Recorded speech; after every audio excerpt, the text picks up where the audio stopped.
Hello everyone and welcome to the Shadow Realm. Today I'm going to show you how easily I got into Platinum without spending any money on Master Duel. If you want to follow me there, make sure to check out the ID. Now let's dive right into the deck profile. First of all, I have to emphasize the fact that you don't need to spend any money if you want to make a really competitive and really powerful deck in Master Duel. Keep in mind though, if you want to make multiple decks, you might run out of resources really fast. Also keep in mind that this is the OCG ban list, since the game isn't out for many days.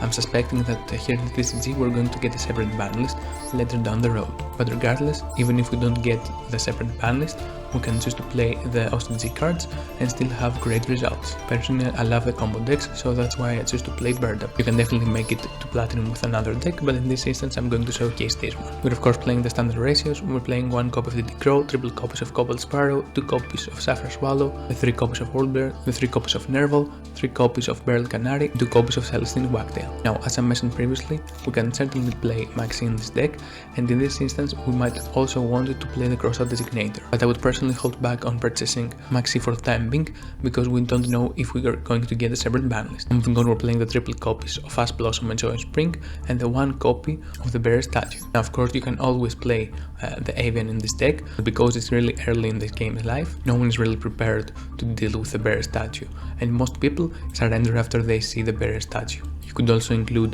the Tri-Brigade Rendezvous if you want to have a battle protection for the Bear statue, or you can even choose to play the Tri-Brigade Oath. But in this version of the deck, since we're playing Desires, it's really likely that we're going to banish it. Other than that, it's a really standard Tri-Brigade list. We're playing triple copies of Fraktall. Thankfully it's a lower rarity. I'm also maining the Saki one of the Raigeki, because it's a free card that we get for completing the tutorial. And we're also playing triple copies of Desires, because this is an amazing consistency card. But keep in mind, we're also playing 1 copy of Called by the Grave, for the same reason that I mentioned before. If we get a separate ban list, this is probably going to win, so you don't have to spend your gems trying to get the Called by the Grave, especially because it's only available in the Master Pack and it's really hard to get. Same thing goes for Crossout Designator. It's a really powerful card, and it's really powerful, especially if we have Maxi in the format. And that's the thing that I hate really about this ban list.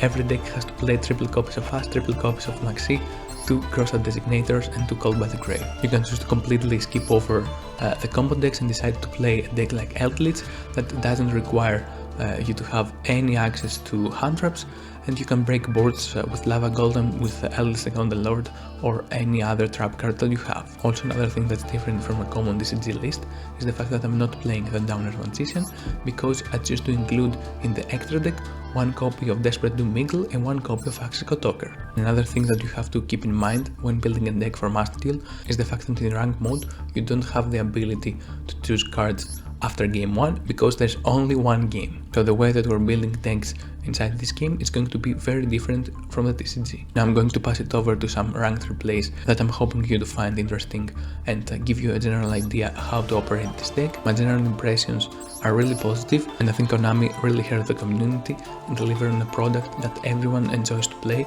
even if it's not TCG. Also, don't forget to like and subscribe. Until next time, stay safe, and I will see you in the Shadow Realm.